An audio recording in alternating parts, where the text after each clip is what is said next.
Polysécure, épisode spécial sur l'Ukraine. Je suis avec Alexis. Bonjour Nicolas. Bonjour. Fait que là, on va aborder un sujet qui est très sensible, qui fait beaucoup les médias.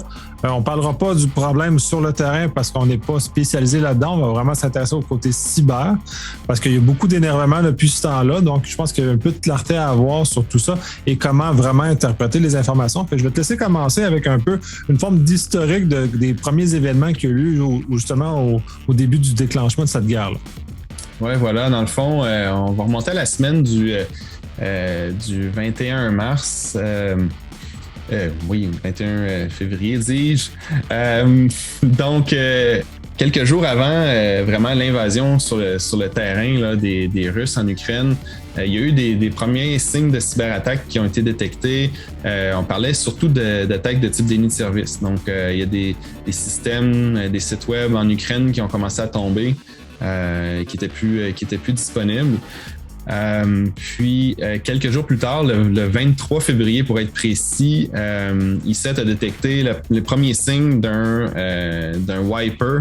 Donc ça, c'est un logiciel malveillant qui a comme but unique de corrompre les ordinateurs qui sont infectés. Donc, il n'y a pas de vol de données, il n'y a pas de motif financier. C'est vraiment une activité au niveau du disque dur, puis de corrompre le disque dur pour rendre les systèmes inopérants de façon permanente.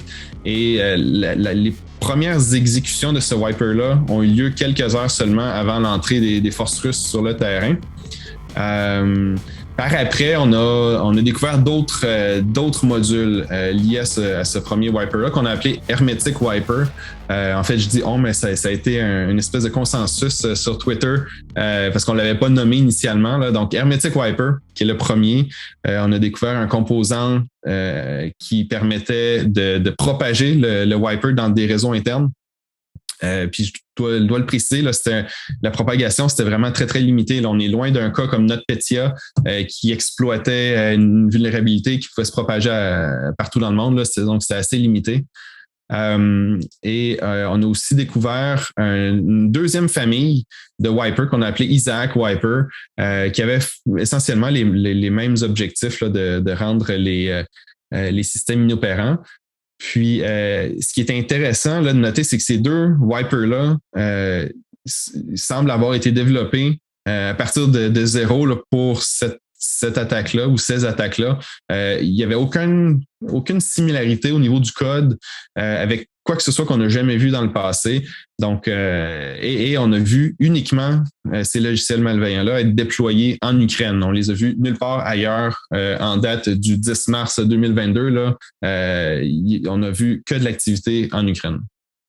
C'est très intéressant. Très intéressant dans le sens où c'est plutôt rare de voir ce genre d'unicité-là et ce genre de portée très, très étroite aussi d'action d'un code malveillant. NotPetya il l'avait échappé puis ça avait comme glissé à travers le monde, même si on prétend que l'intention était très limitée. Là, celui qui s'est échappé. Là, il ne s'est pas échappé.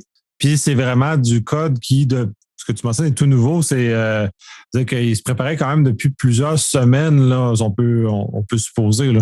Oui, clairement. Tout indique que c'était planifié.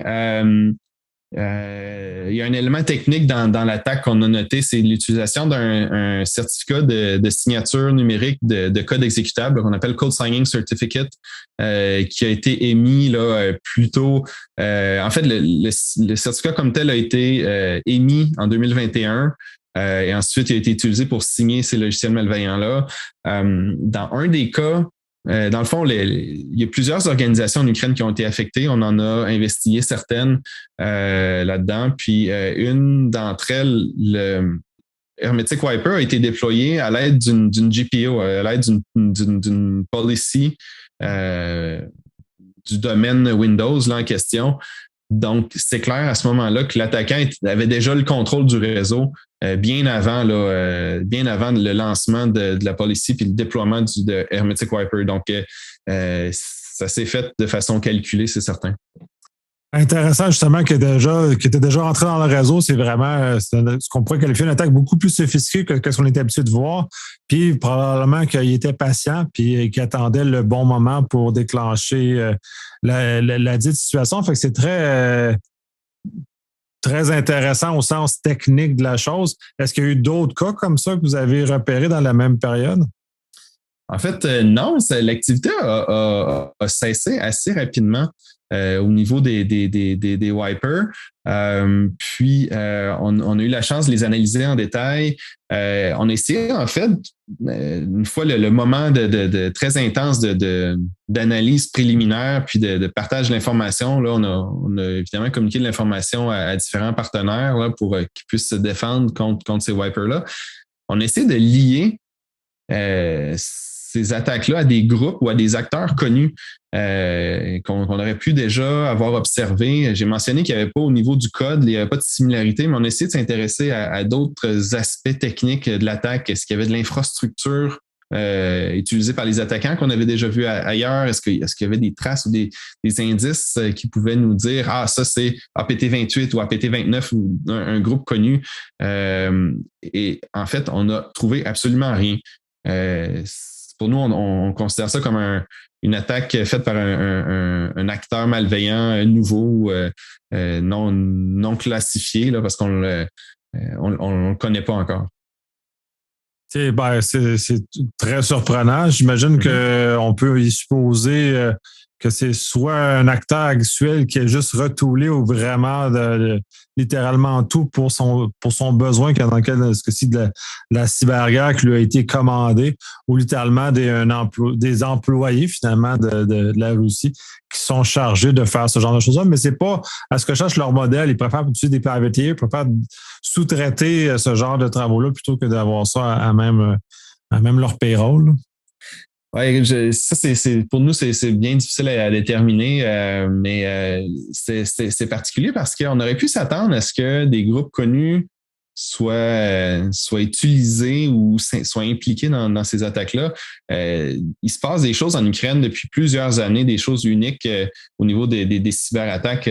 On a mentionné notre Petya, qui était très, très dévastateur. Là, ça va rester dans l'histoire comme une des attaques les plus dévastatrices de l'histoire. Mais il ne faut pas oublier aussi l'attaque contre la compagnie d'électricité ukrainienne, hein, une attaque qui utilisait pour la première fois un logiciel malveillant designé pour interagir avec l'équipement qui se trouve dans les centrales électriques. Donc, c'était la première fois qu'on voyait ça de l'histoire. Puis ça avait fonctionné hein, pendant plusieurs heures à Kiev. Il n'y avait pas eu d'électricité quand ça s'était produit. Donc, on aurait pu s'attendre à ce que ces groupes-là qui sont présents en Ukraine pour faire des attaques à différents moments auraient été aussi impliqués là, dans les derniers jours, les dernières semaines. Puis, ça semble pas être le cas. Tant qu'à ça, on va brancher sur Conti, qui s'est quand même fait un peu éventrer par soit des collaborateurs ou soit des gens qui se sont infiltrés. Là. Je sais pas, c'est un peu dur de savoir à quel point, là, mais quand même, c'est assez intéressant ce qui en est sorti de tout ça. Puis toute l'information que ça donne justement à des analystes comme vous autres, de pouvoir avoir une vue interne du fonctionnement de ces groupes-là. Le timing de ça est aussi important hein, parce que Conti a déclaré supporter le gouvernement russe et puis menacer de représailles ceux qui oseraient s'attaquer à l'infrastructure russe par le biais de cyberattaques et tout. Donc, disons qu'on sait dans quel camp ils ont choisi. Et que ça a pris 2 ou 3 jours. Et puis, il y a eu la fuite de toute leur log, de leur messagerie. Puis, comme tu dis, on ne sait pas exactement. À ce que je sache, il n'y a personne qui a revendiqué officiellement la fuite. Est-ce que c'est peut-être un collaborateur qui était en désaccord avec les actions de la Russie? Est-ce que c'était peut-être un chercheur ou même quelqu'un des forces de l'ordre qui aurait infiltré le groupe et qui aurait dit OK, c'est assez maintenant, c'est le temps de tout fuiter. Fait qu'on ne connaît pas le motif réel des personnes ou de la personne derrière cette fuite-là. On ne sait pas non plus, évidemment, s'il n'y a pas eu des modifications. Il faut toujours prendre ça avec un grain de sel. Si on ne sait pas d'où vient la fuite, elle a peut-être été altérée pour des motifs quelconques. Là. Donc, bon, c'est super intéressant ce qu'il y a là-dedans, mais il faut faire attention aux conclusions qu'on en tire pour l'instant. Mais au niveau des forces de l'ordre, je dis toujours qu'il faut être capable de corroborer l'information avec une source indépendante. Là. Ça donne un méchant bon point de départ aux forces de l'ordre qui essaient d'attraper les gens qui opèrent Conti pour partir des investigations, pour affiner leur investigation actuelle. Oui, ben, c'est ça dirige les choses.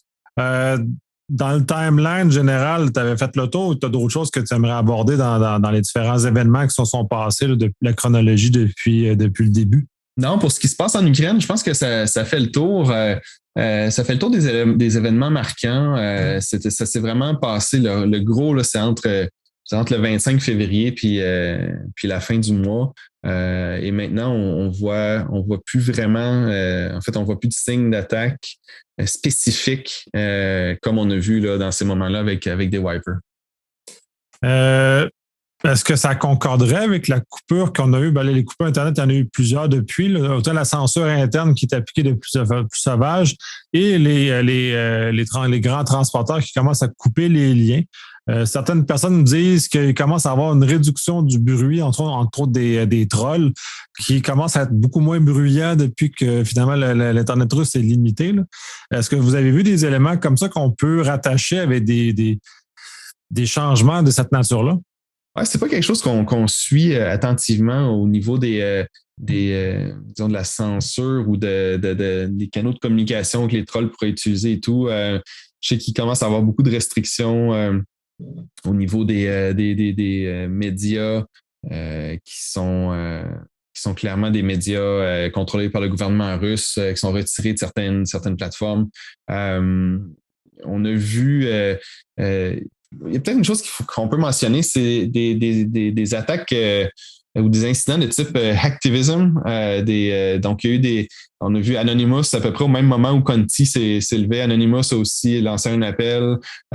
Donc, il y a eu des sites web russes qui ont été le contenu a été changé là, pour des messages contre la guerre, ce genre de trucs-là. Mais ça reste, je pense, en marge du conflit, du cœur du conflit. Justement, en parlant d'Anonymous, puis on a eu Conti qui c'était ça, mais là, tu as Anonymous, est-ce que vous avez vu des signes de choses comme ça ou c'est vraiment c'est vraiment désorganisé comme se veut Anonymous, puis c'est un appel à tout le monde, puis à faire n'importe quoi? Ouais, c'est plus ça, c'est plus des appels non structurés. Ils peuvent lancer des cibles et c'est basé sur le volontariat, si on veut. Hein, les gens qui veulent se joindre au mouvement peuvent le faire de leur propre façon, de leur propre chef. Il y a eu, je ne sais pas s'il fonctionne encore, mais il y a même eu une espèce de plateforme pour que les gens puissent laisser leur ordinateur être utilisé pour des attaques de déni de service. Donc, ils laissaient le contrôle à quelqu'un d'autre de vraiment utiliser leur ordinateur comme un des nœuds qui envoie du trafic. C'est assez particulier. Disons que je ne recommande pas ce genre d'activité-là. C'est super risqué. Là. De toute façon, je ne recommande pas de faire de l'activisme parce que, tu sais, d'un point de vue pur légal, on n'est pas dans la loi, c'est pas bien. Puis on se mêle d'un conflit qui dépasse largement notre connaissance. Tu mentionnais justement de Corée, des choses comme ça. Ben, votre portée, vous avez déjà une vision beaucoup plus vaste qu'un individu normal peut avoir. Moi, comme individu, j'ai pas cette vision-là. Fait que je me mêle d'un conflit qui est pas le mien. J'interfère avec les forces qui sont du sens dans lequel je veux pousser parce que je sais pas ce que les forces canadiennes ou les forces américaines ou l'OTAN en général font actuellement sur ce genre de choses-là. Et je pourrais leur nuire et vice-versa. Là, je me mets la face aux Russes, dans lequel je veux pas qu'ils me regardent. J'insiste pas vraiment qu'ils s'en prennent à moi. Fait que, je me mets pas dans une position qui est à risque. Et là, en plus de partager mon ordinateur avec des purs inconnus, là, c'est un peu fou, ces éléments-là. Oui, c'est un peu fou. Puis, tu sais, il y a aussi le risque de se faire manipuler. Hein, la manipulation de l'information en temps de conflit, on peut pas se le cacher. Là, il y a de la fausse information, ou disons de la désinformation d'un peu partout. Puis, il y a moyen de se faire influencer ou manipuler par des sources d'information. Puis, finalement, ce qu'on fait, c'est même pas ce qu'on pensait faire. Là. Donc, faut être excessivement prudent avec ces choses-là. Oui, puis de toute façon, depuis le conflit, tu parles des informations, c'est pour moi, en tout cas, personnellement, je trouve ça terrible parce que je dois vérifier au moins à 3-4 places différentes mon information pour être capable de faire une opinion qui est à peu près exacte parce que si je lis juste une source de nouvelles, ça va être clairement biaisé. Puis on voit que clairement l'Ukraine sont pas nés de la dernière pluie sur la désinformation. Ils maîtrisent relativement bien le jeu aussi. Fait que, tu sais, de vouloir acquiescer, disons, les demandes de façon express, c'est la même chose. C'est peut-être un peu un risque aussi parce qu'on connaît pas la vraie game de l'Ukraine dans le travers tout ça. Fait que la désinformation est très dangereuse d'un point de vue opinion publique. Bref. Là, tu dis, vous avez plus vu beaucoup d'activités en Ukraine depuis déjà un certain temps. Là, il y a beaucoup de gens qui s'énervent avec le fait que cette guerre-là aurait des répercussions sur l'Occident en général, ou principalement l'OTAN, où la Russie pourrait s'en prendre à les pays amis, mettons, qui vous donnent une certaine forme de contribution, de répercussions de sanctions face à la Russie. Moi, j'ai un certain scepticisme par rapport à ça. Toi, tu es beaucoup plus dans un milieu où tu peux vraiment voir s'il y a lieu ou pas de vraiment voir des mouvements par rapport à ça. Oui, donc c'est une grande question, puis je comprends que ça intéresse pratiquement tout le monde. Alors, on peut faire le point, OK? En date d'aujourd'hui, il n'y a pas eu de cyberattaque claire qui était liée au conflit à l'extérieur de l'Ukraine.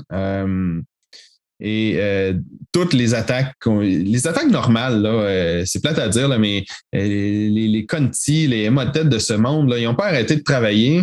Est-ce qu'on peut appeler ça un travail là, au moment où le conflit a commencé, puis ils sont mis en pause. Là. Les attaques habituelles auxquelles on fait face là, à tous les jours, elles continuent. Donc, les chances que, si vous défendez une organisation en ce moment, là, si vous voyez une attaque ou une tentative d'attaque sur votre organisation, les chances sont très fortes que ça n'ait aucun lien avec le conflit. Ceci étant dit, ça ne veut pas dire qu'on ne peut pas se préparer. Le CISA américain a sorti un article vraiment très, très, très utile avec beaucoup d'informations dédié pratiquement aux tactiques, aux TTP, ce qu'on appelle Tactics, Techniques and Procedures, des groupes ou des attaquants qui eux, lient au gouvernement russe. Là, et ils donnent des checklists là, de choses à faire. Entre autres, des vulnérabilités utilisées qu'on a vu utiliser par ces groupes-là dans le passé. Donc, la checklist dit, si vous avez ces équipements-là, assurez-vous d'avoir mis à jour tous ces systèmes-là. Donc, il faut absolument porter attention à ça. Et ne serait-ce que pour détecter, si jamais là, on voyait un Hermetic Wiper être déployé dans une organisation au Canada, là, je pourrais vous dire que je serais le premier à dire, là, on a un sérieux problème. Donc, il faut porter attention à ça. On a rendu public beaucoup d'indicateurs de compromission par rapport à tout ce qu'on a vu en Ukraine. Donc, il n'y a comme pas de raison que les organisations au Canada n'aient pas tout le filet en place pour détecter si ces attaques-là se transportent au Canada. Là, il faut le savoir, puis il faut absolument avertir le gouvernement canadien. Canadian Cybersecurity. Le CCC. CCC, voilà. Parce que ça pourrait changer la game. Là. Mais, ceci étant dit, là, toutes les autres attaques continuent, puis il faut continuer à se défendre contre le quotidien là, quand même. Oui, mais c'est ça, le quotidien, ça ne va pas parce que ces deux pays-là sont en guerre, puis ces gens-là, comme tu le mentionnes, je trouve ça très amusant, c'est leur travail. Ils n'arrêteront pas de vouloir payer leur hypothèque parce qu'il y a une guerre. Puis il est très probable que ces gens-là ne sont pas nécessairement dans les zones de conflit en plus. Donc, qu'on doive continuer, leurs banques vont continuer à leur exiger leur paiement, puis tout va continuer. Fait que les autres, ils doivent continuer à vivre normalement. Puis ça revient toujours les affaires d'hygiène de base. Je trouve ça intéressant que le CISA ait sorti justement quelque chose de spécifique, mais il demeure que les éléments d'hygiène de base, conflit pas conflit, devraient être là dans tous les éléments. Exactement. Puis, je pense que tout le monde qui nous écoute va les connaître, là. Mettre à jour ses logiciels, en premier lieu, avoir un inventaire de ses ressources, s'assurer que les mises à jour sont mises, avoir du endpoint security tout partout, serveur inclus, alouette. Là, donc, l'hygiène de base, c'est ce qui va sauver énormément de problèmes. Oui, puis là, il y a eu un cas au Québec avec Alouette. Est-ce que ce cas-là est lié ou pas? Là, parce qu'il y a un peu de flou. Là. Tout le monde se sont énervés, mais est-ce que ça a subi, ça a résisté à l'analyse justement pour conclure ça? Ça, c'est un super beau dossier pour des fins de discussion. C'est pas beau pour l'Alouette, évidemment. Ils sont dans le pétrin en ce moment. Là. Alors, quand ça a sorti la nouvelle, Alouette a sorti un communiqué en disant on a je pense que ça disait, grosso modo, on a une panne informatique due à une intrusion non autorisée d'un tiers. Alors, c'est un peu cryptique, une drôle de façon de dire qu'il était en train de subir une cyberattaque. Et là, on a vu des gens tout de suite dire c'est très, très fortement probable que ce soit lié au conflit, dû à la nature stratégique d'une aluminerie. Là, on commence à faire des liens. Hein. En Russie, c'est un gros producteur d'aluminium. Le Canada soutient l'Ukraine, donc c'est dans l'intérêt de la Russie de nuire à la production d'aluminium au Canada. Alors là, on a un motif. Hein? On imagine un motif, c'est plausible hein, qu'il y ait ce motif-là, mais dans les faits, on n'en sait absolument rien. À ce moment-là, il n'y avait aucun détail technique sur l'attaque. On n'avait rien, zéro pin barre. Donc, j'ai trouvé ça personnellement, j'ai fait une sortie sur LinkedIn là, pour dénoncer ça. Selon moi, c'est irresponsable pour des experts d'aller affirmer ça alors qu'ils n'en savent absolument rien. Bon, ceci étant dit, il y a eu du nouveau cette semaine. On sait que c'est le groupe Conti, on en a parlé tantôt, c'est le groupe Conti qui revendique l'attaque. En fait, ils ont même fuité environ 2 gigs de données qui ont volé à l'aluminerie. Bon, maintenant, sachant cela, Nicolas, penses-tu que l'attaque est due au conflit ou est liée au conflit? Ben là, c'est très difficile à déterminer. Conti opérait avant le conflit, puis ils n'ont pas arrêté. Ils ont été un peu échaudés dans le conflit parce que justement, ils se sont fait fuiter. Mais je pense pas que ça va arrêter leur opération pour autant. Je pense pas qu'ils vont arrêter de vouloir faire de l'argent. Parce que, puis c'est ça aussi, il faut comprendre dans ces gangs-là, c'est que oui, il y en a dans les zones dans le fond en Russie, dans ce cas-ci, mais ils sont partout à travers le monde. Ils sont des gens qui sont maintenant tellement dispersés que tout ça se continue. Fait que là, à savoir à quel point c'est ça. Fait que je serais pas, même si je serais pas prêt à le dire, là. Ben, c'est ça. Vois-tu, puis si on s'intéresse aussi à la ligne du temps, l'intrusion, vraiment, là, le moment où Conti a eu le contrôle du réseau là, d'Alouette, ça date avant le conflit. Tu sais, on a su qu'est-ce qui se passe, on a su que c'était Conti là, cette semaine, mais la ligne du temps ne permet pas de dire que c'est lié au conflit. Le conflit n'avait même pas commencé sur le terrain. Et ensuite de ça, il n'y a pas d'autres indices. C'est pas comme si Conti avait annoncé qu'il avait fait un statement politique en disant nous, c'est nous et c'est à cause du support canadien. Donc, en ce qui me concerne, même si c'est Conti et même si Conti a dit qu'il prenait part ou qu'il prenait le côté de la Russie dans le conflit, là, pour moi, ça reste toujours une attaque qui n'est pas reliée au conflit du tout. Ouais, de toute façon, mon feeling personnel, j'ai plus l'impression que tous ceux qui sont sympathiques à la cause russe vont se concentrer sur des éléments plus nuisibles que sur effectivement l'aluminium. Là, on va très, très loin dans la réflexion. Là. Si on va moins loin dans la réflexion, ben, tout ce qui est pétrole et gaz est probablement beaucoup plus immédiat et beaucoup plus direct. Puis on le voit même en tant que consommateur, le prix de l'essence a explosé. Donc, c'est beaucoup plus intéressant pour les forces russes de jouer avec l'opinion publique internationale sur cet élément-là que d'aller faire une aluminerie qui est un petit joueur dans l'ensemble de ce genre de conflit-là.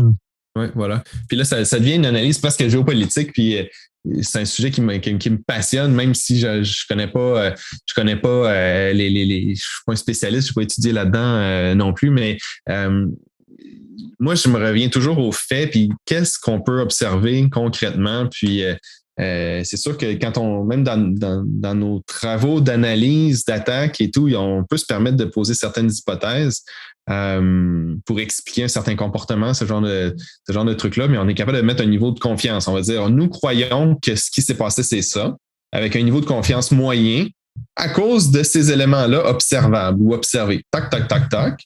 Et voilà. Mais quand on n'a aucun élément et qu'on fait une conclusion très forte avec aucune nuance, là, Non, c'est là que ça marche pas. Je suis très d'accord avec toi. Puis moi, peut-être pas des mots aussi forts que les tiens, mais je trouve ça qu'on vient créer du bruit. Puis on nuit à notre profession au bout du compte parce qu'ensuite, les gens vont vouloir qu'on fasse des analyses fortes comme ça tout le temps, mais on peut pas. Ça prend tellement d'informations. Puis, je peux prendre un exemple qui est complètement différent. Au niveau de la COVID, par exemple, d'un point de vue scientifique, le temps, avant qu'on réussisse à avoir les informations et prendre des décisions claires, ça prend du temps, ça prend des analyses, ça prend des choses. Ça ne se fait pas comme ça. Donc là, je trouve ça hasardeux. Là.